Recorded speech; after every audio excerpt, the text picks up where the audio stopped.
Welcome to the Badass Breastfeeding Podcast. This is Dianne, your lactation consultant. And I'm Abby, the Badass Breastfeeder. And today's episode is brought to you by Fairhaven Health. If you love lactation tea but hate the taste, nursing time tea is for you. And today's episode is also brought to you by Silverette. Have you ever struggled with sore or cracked nipples while nursing your baby? Silverette Silver Nursing Cups are your one-stop solution. We will hear more from our sponsors later, but you can head to badassbreastfeedingpodcast.com and check out our sponsor page. If you need anything, check there and see if you can give them any of your business because they make this podcast possible. And while you're there, you can scroll down and enter your email address and we will send episodes straight to your inbox every week. And also, while you're there, you can check our shop page and check out all of our merch. And actually, if you join our mailing list too, we can send maybe some deals for some Christmas merch. Ooh. That just came to me. That's a great idea. Yeah. And now, Dianne, here's our review of the week. I do. And it comes from our iTunes. Thank you so much for putting this on iTunes for us. It says must binge for breastfeeders. Love this podcast. I am a new breastfeeder with a 7-week-old. I started listening last week and I am hooked. I decided to go through the hundreds of episodes to download a few that were relevant to my experience. A few downloads turned into about 30 episodes that I needed to binge immediately. This podcast is so insightful, down to earth, and entertaining. Thank you for sharing your breastfeeding knowledge with the world. So thank you so much for putting that on iTunes. That really helps the podcast a lot. And I'm really glad you found us. And wow, like 30 episodes. That's a lot of Dianne and Abby. It is a lot of Dianne and Abby. And it is a lot of stuff that should tell everybody, like, there's a lot of stuff that happens in a relationship when you're nursing your baby. So there's a lot of things that come up that you're like, oh my gosh, is this normal? Is this okay? Why is this happening? What do I do about it? Like, she found 30 things with her 7-week-old baby that she wanted to validate or verify. So there's lots of stuff. So thank you so much for listening. And you can send us an email or with a review. We love them on iTunes because it does help the podcast, but people have sent them to our email. They've sent them to, Instagram, Facebook, whatever, we get them. So thank you very much. And yeah, this week, this came to you from, it did. Why don't I read this? A vision. I'll read. Yeah. Yes. Somebody sent me an Instagram message and I just thought it was so interesting. And I think that we could do this whole episode on this message. And so it was Amelia. I hope she was okay with me saying her name. Well, it's not I just said her it. last name and her giving her address out. No, anything, I'm not. So, She says, hello, is there such a thing as accidental weaning? I think I might have done this, but I'm not really sure. My daughter is 14 months and she hasn't nursed in 2-ish weeks. She was sick recently and very congested, as well as teething. Nursing was not pleasant towards the end. The biting was miserable, not to mention the congestion. She seems fine with the fact that we don't share that time together anymore. I think I'm struggling more with the fact that chapter is over. It just feels like it happened so fast. I'm worried that I accidentally weaned her because I couldn't deal with the biting. Love the podcast. Many days it was exactly what I needed. It kept me going through those tough days, inspired me to bed share, and was a little voice on my shoulder saying, sweetie, you do you. If they don't like it, fuck them. And I like that. Exactly. Yes. That should be the voice on your shoulder always. Yes. So accidental weaning. I was like, wait a minute. Yeah, that is totally a thing because we hear it all the time. We hear it with. Yes, we do. Yeah, with like nursing strikes, when they're sick, when they're teething. Or sometimes people don't know. They're like, oh, my 8-month-old just weaned themselves. Yes. Oh my God. I hear that all the time. Yeah. Yep. So did you answer her or did you just I did. Text me and say, hey, let's do it? No, I did answer her. If you want to hear my answer, you have to hold on a second because all I did was screenshot her message. Oh my God. But yeah, I mean, that's probably, I never really thought about it as like, oh, this is accidental weaning. Like when you didn't necessarily mean for it to happen, but it happens. That's definitely a thing. I hear it a lot when people are just like you said, they're like, oh my gosh, my baby's teething. They're not feeding very much. I think they're weaning or a nursing strike, or sometimes with teething if they bite you and you yell really loud and babies kind of get scared and then they're afraid to go back to the breast and they're like, I think we weaned. Like we have a lot to talk about with this, I think. Yeah, we do. And there's with there's the accidental weaning, there's also like the fear of weaning, which I don't know if we're really talking about today, but they don't generally, pretty sweepingly across the board, babies don't just wean. Especially before the age of a year. Yeah. Or maybe even 2. Yeah. But and if they do and they stop nursing, then usually there's a reason. It's not just like, oh, I'm over that. Right. And it's usually, some of these reasons that we were just talking about. But man, it's very upsetting. It's very upsetting. We can just get that out of the way right now. You can think like, oh, I was hating it because they were biting and, all of this. But when it just suddenly stops like that, it is upsetting. It just feels like this part of you is just over and gone. And that's really traumatic. Yeah. When people message me, especially when it comes in the form of like a nursing strike, sometimes there's not a lot that you can do. Like I give a lot, I give suggestions, talk about why it might be happening, give some suggestions for things to try, kind of like get down to like, okay, why did this, what triggered the nursing strike, whatever. But one of the things I really try to do with these families is just keep encouraging them, because if this baby is under a year, they will likely go back to the breast. Like this is not a forever thing. And nursing strikes happen and then they get past them and then they start nursing again. So really what it comes down to when they're young like that, when they're under a year, is to just not lose the faith and to keep going and keep trying and keep snuggling with them and keep offering. But that can become very hard when you are just so, just so sad about it or just so frustrated with the whole situation. That can be hard to just kind of keep going and keep trying and hoping that they're going to come back, but they will. When they're under a year, it's not likely that they will wean themselves. It really isn't. It isn't likely that they will do that. And sometimes we just don't realize it because they're giving us cues like they want to, but it's really more of developmental stuff that's going on. Yeah, the breastfeeding relationship is going to go through so many twists and turns and hills and changes that and some of those might be that they're not nursing at all for a period of time, and that's pretty normal. That nursing can be, nursing is something that is obviously very vital for feeding them, but that it also be very uncomfortable and they might avoid it for a period of time, and sometimes longer than we imagine that would happen, like weeks. Yeah, and babies are by the time they get to the age where they're doing like nursing strikes or something like that, or whatever happened with this baby that this mom has messaged you about. I mean, they're in control of their feeds, so there might be something else happening there. Like you said, maybe they're uncomfortable. If a lot of times it can happen with like an ear infection or she said that baby was sick, right? Like had been sick and teething and congestion, like they're stuffy, they're congested. They have, they're not going to feed well. They're just not. And they might take a bottle much better, or they might, be interested in other foods because that is easier for them. But that doesn't mean that they do not want to nurse at all. It's not what it means. It could just mean that it's not a comfortable thing for them at that point. And once they feel better, they will. And we have a lot of episodes on biting, so I don't want to make this like a biting episode necessarily, but we know that teething is a really, really difficult stage for babies, and it interrupts feeding all the time.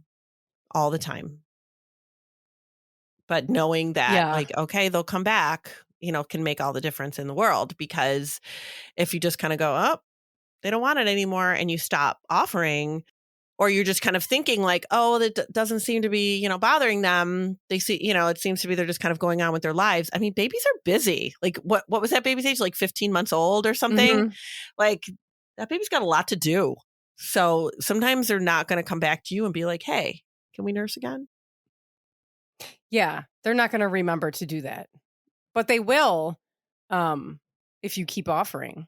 Yeah, that's the key. You know, you just keep offering, especially in those like really, really calming, you know, times, you know, like before nap and time and bedtime, and maybe even during bath time. And a lot of Yeah, people bathe with their babies. I was just going to say that, like taking a bath with them is a lot of times a very, very good way to get a baby back to the breast. Mm-hmm. Yeah, because they're right there.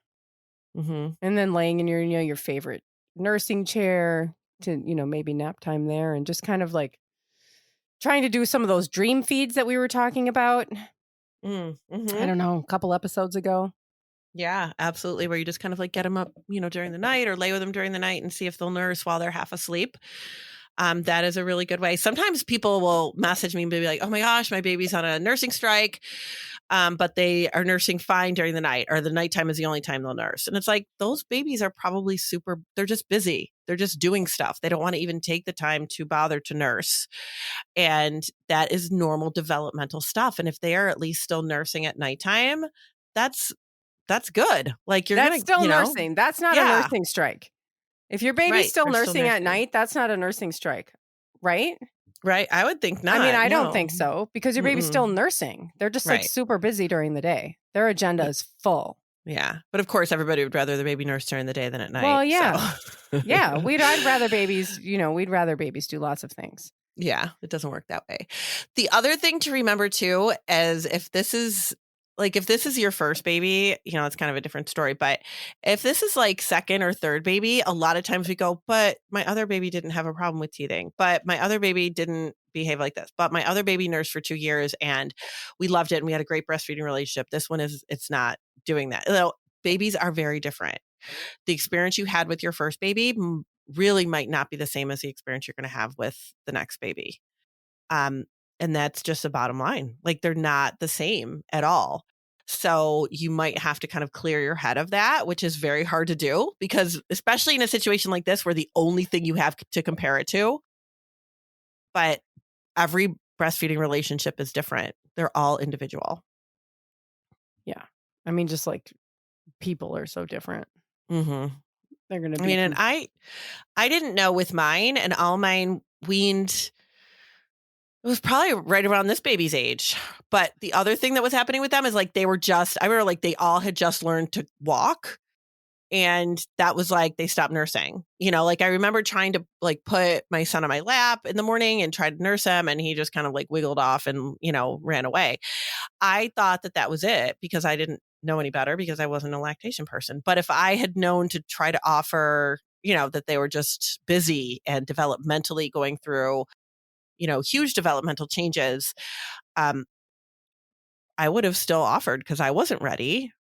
You know, like it was kind of like a sudden, almost felt a little bit sudden. I mean, they kind of went from obviously like, you know, however many feeds a day to 2 to 3 or to 3 to 2, then to 1 and then, you know, nothing. But I would have still continued to try if I thought that they were just, you know, just busy and would still nurse at some point. But nobody ever told me that. Everybody was like, they're over. I think my mother's words were, they're over a year, get over yourself. I think that's basically what she said to me. That's like, I'm not even kidding. Cause I remember being like, oh, I couldn't get the baby to nurse this morning. I was really, you know, I'm really sad. I'm not ready. And she was like, they're over a year, get over yourself. I was like, okay. Yeah. But nobody ever said, you know, keep trying them because, you know, they just learned to walk. They're busy, you know, playing with their siblings, you know, very busy. And just give them, you know, try them at bath time tonight. See how that goes or whatever. Nobody said that to me. No, and people say this about newborns. They're like, "Oh, they just don't want to breastfeed." Oh, yeah. My baby just didn't like the breast.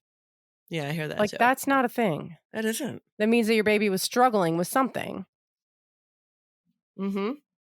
And a newborn, I mean, a newborn is not, you know, they're just a newborn that's not nursing is, that's There's a problem. That's Yeah. a problem more than just a developmental thing. There's probably a latch thing going on, or Yeah, something's going on there. And I know, because I always say to people too, like, I don't know if this is right or wrong, but to me, nursing is instinctual. Like, we know nursing is instinctual, but it is something that they need to learn to do. Right. And I kind of see like things like walking is the same thing. Like, it's instinctual to walk. Right.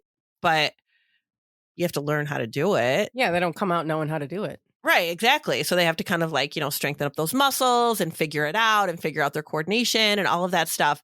But it is an instinct for them to try to do that. And if they're not, everybody's like, oh my God, what's happening? Send them to therapy, do this, do that. Why is your baby not walking when they're supposed to be? They should be doing that by now. But if your baby's not breastfeeding, people are like, it's fine. I'm like, if babies don't do it, like, I really feel like we need to figure out why. Yeah, And if we there's a don't reason. figure out why, then it's going to come back to bite you in the ass at some point, probably when they're doing solids. They're trying to eat solids. Yeah. Then it's going to be like, okay, now, why is the baby not taking solids well? Why are they gagging? Why are they choking? What's happening? It's like there's probably something happening there way before. And learning to talk. Exactly. Yes. It'll and learning to be talk. problems too. Mm-hmm. Yeah. So it's like we want to know, like, if the baby is not breastfeeding well in the very beginning when they're newborns, like, okay, why is this happening? Because it's instinctive for them to do this. So if they're not doing it, why? Why are they not doing it? Mm-hmm. And I kind of feel like that about like the accidental weaning. Like, okay, it's kind of early. Like, what's happening here? Right. People that are really determined to keep their baby at the breast will definitely reach out about stuff like that. And I'm not saying people aren't determined, because sometimes people just think, oh, it's just time, because somebody says to them, oh, it's just time for them. It's just time for them to wean. And it's like, it's really might not be. Yeah. Maybe I just have more to something say else going about on. that, but why don't we take a break and then we'll come back. Okay. Okay. We'll be right back. We'll be right back. Today's episode is brought to you by Fairhaven Health. Do you love lactation tea but hate the taste? Most lactation teas have an earthy flavor that Abby likes to call dirt, which is not very refreshing. Fairhaven Health Nursing Time Tea is a caffeine-free, all-natural herbal lactation tea with a light lemon taste that you can enjoy. Nursing Time Tea is made with herbs such as fennel seed, goat's rue, and blessed thistle that have been used for centuries to support healthy milk supply and soothe an upset tummy. All ingredients are high-quality, organic, wild-crafted, and contain no preservatives or additives. Nurture yourself and your milk supply with Nursing Time Tea. It can be made hot or cold, which is awesome for when you forget about it. It's a great way to maintain your hydration while supporting your milk supply. Head to fairhavenhealth.com. That's FAIRHAVEN health.com. Use code BADASS for 15% off of your purchase. And today's episode is also brought to you by Silverette. Have you ever struggled with sore or cracked nipples while nursing your baby? Silverette nursing cups are your one-stop solution to soothe and protect your nursing nipples. Since silver is a naturally antimicrobial and antifungal metal, it can help ward off bacteria and infections before they appear. Silver, a naturally antimicrobial, antifungal, and antibacterial metal, contains potent anti-inflammatory properties that can be used to heal and prevent cuts, cracks, soreness, wounds, and infections. Silverettes are the original and authentic silver nursing cups, both clinically tested and registered with the FDA. Because your nipples deserve the best. Join us on Mission Happy Nipples. Use code BADASS for 15% off your order at Silverette USA. That's SILVERETTE USA. Silverette.com, silveretteusa.com, code BADASS for 15% off. And how many people have been walking around saying happy nipples? Because I feel like we should work that into our daily routine. We need to say happy nipples more. But all of our sponsors and their promo codes can be found in the show notes under this episode.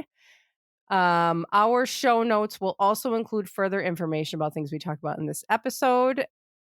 Also at badassbreastfeedingpodcast.com, you will find our breastfeeding resources, all of our other episodes, and information about scheduling your very own one-on-one online lactation consultation with Dianne so you can have happier nipples. Yes, we want happy nipples. Yes. So this whole thing about weaning, and people are like, oops, I accidentally weaned, or, this time. If you're trying to wean or you feel like okay with it, it's also okay to just use this time to stop. Because Mhm. you can just use it. You can be like, all right, they seem cool with this right now. I'm going to stop offering. I'm going to, do all these, you know, things to kind of help wean and not remind them of it and just use that time. But that's obviously up to you. It's kind of easy to do that because they stopped for another reason. But you don't have to do that. If you would like to keep nursing, then keep nursing. Keep nursing cozy. Keep nursing cozy. Yeah, and like cozy times. Oh, cozy times. Oh, okay. I'm like, what does that mean? This one, a lactation consultant, her name is Wendy Weisner. She wrote a blog post on my blog a long time ago. And it's called To Avoid Early Weaning, Keep Nursing Cozy. And like, Huh. I like that. I'm like, it makes, and she just talks about like, she talks about nursing strikes. She talks about a lot of the stuff that we're talking about. But, it's kind of saying like, if you want this to keep going, find those times, find those really relaxing times and offer. And that, that's what No, we're that's a talking great. about. Yeah, no, that's a great idea. The other thing too is like if your baby is in a nursing strike, to kind of be able to identify why that is happening. And I think if we can identify why the nursing strike is happening, then that makes you feel a little bit better. If we know, okay, it's, nursing strike is happening. Is the baby teething? Yes, they're teething. Okay, that's probably why the nursing strike is happening. They're probably uncomfortable with the teething. And once those teeth pop through, or once we get into a little bit of a different stage with teething, you're probably going to go right back to, the nursing relationship that you had. And then parents are like, oh, okay. Because it's like you don't realize how much this stuff plays into your feeding process. Or ear infection. That's another big one that'll cause a nursing strike. Too, if there's like an ear infection or something like that. So it's like, if kind of like, oh, A is equaling B and C, okay, then I can just kind of like, wait it out, make sure my milk supply is where it needs to be, still offering, and cuddling with the baby and the cozy times, like you said, but kind of knowing that they're not just trying to wean, there's a reason behind it. And that can help you kind of get through that nursing strike a little bit easier too.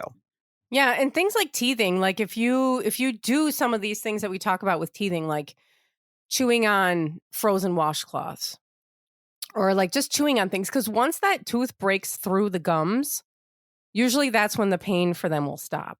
Mm-hmm. So chewing on things, the coldness can help kind of numb the gums. And so you can try to have them do that and then maybe try nursing right after and see if they're just feeling a little bit better in that moment. But obviously, if they're biting, it's also okay to keep your nipple out of their mouth. A couple other reasons, and I know that I'm kind of bringing up a lot of stuff that happens before the babies are a year, but these are reasons why people have contacted me because they thought their baby was weaning. And one of them, I remember, was a baby that was becoming more efficient with their feeds, probably Oh, around, yeah. I mean, they become pretty efficient, anyway, but I think this baby was like, I don't know, 8 or 9 months old and taking like 5 minutes to feed. And mother was like, are they weaning? What's happening? I'm like, no, they're just super efficient. Like it just, like should not weaning. Yeah. It's just them not needing as long to feed as they used to. Also babies that are starting to get more in control of their feedings. And we go from like when babies are first born, you're kind of like, okay, feed every 3 hours, make sure your baby's feeding, make sure your baby's doing this, make sure. And, instead of just kind of like rolling with it and feeding on demand and watching your baby's cues and learning, what they need. And then you get to this point where babies are like starting to get more, more distracted and they're more efficient and they're doing lots of things and they are more in control of their feedings and they are trying to stretch their feedings out. So some babies will absolutely do that. They'll be like, you'll grab them up and try to feed them. And they'll fight you because they're like, I'm not ready to feed right now. This is not what I want to do right now. And they'll fight you and you go, oh my God, the baby's weaning. Mm-hmm. They always nurse at this time of day. Why are they not nursing right now? And it's like, they just don't want to. Just wait them out a little bit longer. Try and, try again in an hour. Like, it doesn't mean that they're weaning if they're fighting you. It could be something completely different. They could be just really not ready to nurse. And I see that too when you've got bottles in the mix, because sometimes, we overfeed with bottles. And it's really common to overfeed with bottles. So sometimes babies get more with a bottle, and then you try to nurse them and they're not into it. So it's like you have to, kind of balance that out. I had somebody one time come to me for a nursing strike, and it was like this whole like cycle, because the baby was on a nursing strike for whatever reason, I can't remember. And then she would try to nurse the baby, and the baby was like not interested. So then she would give a bottle, because you don't want the baby to starve, right? And you always automatically think the baby's going to starve. So then she's like, so then I would just give the baby a bottle, which they'll always take, right? Like they'll just, they'll pretty much always take the bottle.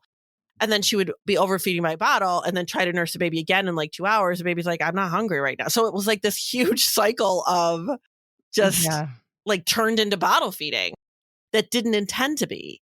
And when we kind of figured it out, it was like, okay, we got to cut back on those bottles.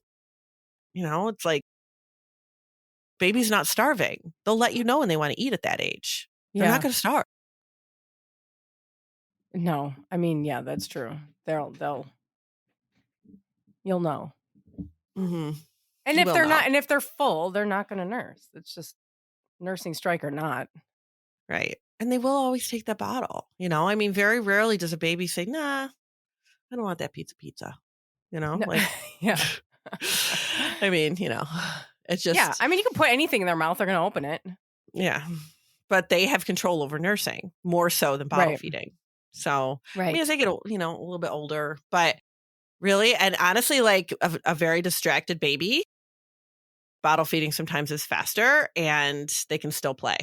Like it's just a very different process. And they just sometimes will just do that because they're like, oh, you're offering me this and I can like go right back to playing in like 2 seconds. Okay. Like it's a totally different ball game. It really is. Sometimes you have to take those babies into a quiet, dark room where nothing else is happening around them. And that'll get them off their nursing strike. But that's hard to do if you have like 3 other kids in the house, So really trying to, manage that can be difficult, but it doesn't mean they're on a strike that's never going to reverse itself. Yeah, I think this is another time where we have to remember that breastfeeding is so much more than food. It's so much more than food. They don't just wake up one day and be like, nah. That's what I tell people. You don't mean anything to me anymore. Right. Like they're not going to just replace you. They don't. It doesn't happen like that. It's not just food. It's so much more. It's your entire relationship with your baby. That's all they know. All they know is that you're a big boob. They're not happy about this either. Like they're breastfeeding for so much more than we think they are. And it's not just going to stop overnight, suddenly one day. Yeah. And that's why a lot of times when people say things like, I don't think the flow is fast enough for them anymore. I'm like, I don't know their baby necessarily. I don't know why anybody thinks that babies care about that. Yeah. But I mean, I don't know. We always think that it's our fault.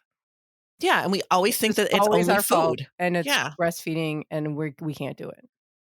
But breastfeeding is way more resilient than people give it credit for. Honestly, it is way, way more resilient. Your milk supply isn't going to go away in a day, and your baby is not going to give you up in a matter of hours because they think something else is better than you.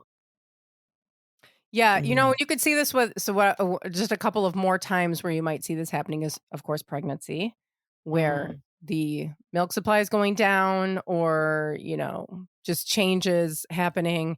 They might stop nursing for a while, but also they might come back. So again, it's the same rules apply. Yeah. And with toddlers, as they grow, if you're still nursing your toddler and they're growing and their mouths are getting bigger, they're like forgetting how to latch. They've got teeth now. It's a different way of latching, and they might need help figuring it out. Or they might just be like, I don't know, what is this? I don't know. But you can help them. And now they're old enough, you can be like, okay, open wider. Okay, stick your tongue out. Okay, and you can help them with that. And you might need to anyway, because it's really uncomfortable to have a toddler nursing in their weird way. They're just weird toddlers. Yeah, Overall, they're all weird. We're weird from from when we're born until we die. Weird. Oh my God. So you're not joking there. But if you are not ready to give it up yet, it might not be that your baby might not be either. There might just be something else going on there that we're just kind of have to deal with and adjust. And it's frustrating because you do have to kind of make sure your milk supply is still being stimulated by pumping or somehow expressing some of that milk. And I mean, and honestly, if this happened or is happening to you and you are experiencing that like weaning depression, like that mom that, wrote into you, she was obviously like, this is really sad for me. So, I mean, like, what do you do? Like what kind of thing? And then if you're listening and you're like, oh my gosh, that happened to me. I didn't realize it. Now I, deprived my child of this milk. Like, no, it's okay. It's okay. I was thinking about that too. I was like, this can make a whole group of people really upset. Yeah. But we don't want that. No. And like, all you can do is like live your life with the information that you have, right? We're all doing it. We've all done stuff that we're like, oh, if I had known, I would have done that completely differently. I mean, I know I can think of like 10 things right off the top of my head. Oh my God, my whole life. Are you kidding? Yeah. Jeez. Yeah. Seriously. So we've all done it parenting, when you're parenting, you're always doing stuff that you don't have, you're making decisions based on very, very little information. And we are kind of like, kind of like putting all these babies under an umbrella because, and I remember you had said one time too, like the average weaning age is what, like 2 to 7? 2 to 7, mm-hmm. I think, right? Yeah. So around the world, like worldwide, the average age is like 2 to 7. That's the average. Like there are going to be babies that fall under that average and fall over that average. Like it's an average. So like where you do have those babies that weaned at a year because you're kind of like, oh, well, they didn't seem to really be interested anymore. And I feel like we're okay with it. Like, I mean, that doesn't mean there's something wrong with any of you. That's just not the average age, but that doesn't mean like average is just kind of like variable, Yes, very. It doesn't mean that there's something wrong there. What we don't want is for you to go, oh my gosh, I'm so sad about this. Maybe I should do something different. You know what I mean? Like we don't want anybody like regretting any time that was spent nursing because of how it ended. That's not what we want anybody to feel like. Because weaning is hard. Like it's, and if anybody listened to the episode that we just put out about gassy babies, the email that I read, the review was about like somebody who had weaned older babies and really felt unsupported by that. And that is really hard because if you're in a situation where you're like, I feel like kind of like me, where I was like, oh my gosh, I feel like my baby's weaning, but I'm not really ready. And you try to talk to somebody about it and they're going to say, well, your baby's over a year. It's fine. Yeah. You don't feel like you're getting the feedback that you need for yourself. And that's really not okay. It's not. And I remember even when I worked in the pediatrician's office, every once in a while that would come up. And I remember having a nurse being like, why are they still nursing when the baby's 2? I'm like, aren't you a fucking pediatric nurse?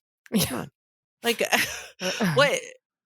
I know. We think 2-year-olds are like getting ready for college. Right. Like that's a baby. Yeah. Like you look at a 2-year-old and you're like, I remember I've told this story on the podcast before, but my sister was, Jack was like, I think he was probably like 1.5 years or 2 and he was walking around and she, we'd never known babies in my family. Like, babies are treated kind of like, we talk about all the things, the way babies are treated. Babies are treated like, like they should be home. They shouldn't be out bothering people. They should be, so you don't see a lot of babies. And, she was like, I would have thought that breastfeeding at 18 months would have been like kind of weird, but I'm looking at him now and I'm like, he's a baby. Mm-hmm. Like, yeah, he's a baby. Right. And it's like, well, they're a year. They're not a baby anymore. My God. They've been on the planet for 12 months. They're a baby. Oh my God. I know. But that is kind of what people expect. Yeah. No, cut them off. Right. Cut They 'em need to off. learn how to do all this on their own and I'm like, Yeah. no, it's okay to want to nurse longer, and it's okay to try to manipulate the situation like we're talking about. We're talking about ways to convince your baby, to remind your baby, to try to you know, associate these like soothing and comforting times for them with breastfeeding so that you can breastfeed as long as you want and even into years that you probably never thought you would, because it's okay for you to try to make that happen. People think, well, yeah, your baby's obviously done. Nah, nah, nah. Who cares? You are still allowed to do whatever you want to try to make this happen. Mm-hmm. And like Abby said, if you feel comfortable that it's your time, that's the end of your journey, then great. But if you feel like, no, I still want more. I mean, there's so many, like as I'm sitting here thinking about it, weaning brings so many different situations, right? Like you have people that aren't sure they want to wean yet, but their baby is showing signs. And you're like, what do I do about this? You have people that are like, I don't want to fully wean, but I don't want to nurse as much as the baby is nursing. What do I do about that? So that's where we put boundaries in. We have babies that are like, I don't want to wean anymore, or I don't want to nurse anymore, but mom really like there's so many variables here. And everybody's journey is so different, but you can make it what you want it to be. I definitely have people that are like 1 year, boom, done, first birthday. That's what you want? Great. You did a great job. A year is hard to get to. It is not the norm, especially in the United States of America, where you go back to work at, 6 weeks. A year can be a really difficult goal. You made it. You want to be done now? There you go. Some people want to wean because they want to have more babies right away. Whatever your journey is, but if you're not ready to give it up yet and you feel like your baby is like not cooperating with that, then let's talk about how we can make it better for you guys. Yeah. And there's a group of people that did wean and wonder if they can start again. Yeah. And you that is a thing. Mm-hmm. You can start nursing again. That was, we heard a lot about that around the formula shortage, right? Oh, yeah. Right. I have had people reach me about that, like not as much recently, but I remember a couple years ago, people would be like, I switched to formula because I didn't think breastfeeding was working for us, and formula was a really bad choice. We're doing really poorly on it, so I want to go back to breastfeeding again. What do I do? And that is a thing. I mean, if you kind of feel like, oh my gosh, I thought my baby was weaning at 4 months, but then I realized that they're just distracted. Now we're 5 months old. Formula is going bad. What do I do? We can work on that. Like, because, you just had really bad info, and people can relactate. I mean, it is a thing. People don't think it is, but it is. I remember when we were doing when the formula shortage happened, and there was so much stuff going on. Like there was so much hatred for everything and everybody. Everywhere you looked on social media, people were like, well, don't tell me I should breastfeed. I can have it's like, nobody's telling you have to breastfeed. You can breastfeed if you want to breastfeed. You don't have to. But right now there's a formula shortage. So finding formula is really difficult. So sometimes here's another option, right? And people are like, well, it's, I keep hearing about relactating, like that's a thing. It's like, it kind of is a thing. People do it. Yeah, they do. And so, yeah, that's what we've got. So if you're concerned that your baby is weaning prematurely, earlier than you want them to, there's lots of things to look at. So don't hesitate to, kind of look at all the things before you throw in the towel if you're not ready to do that yet. So that's it. Bottom line. Yep. Thanks for listening. Thank you. Bye. Bye.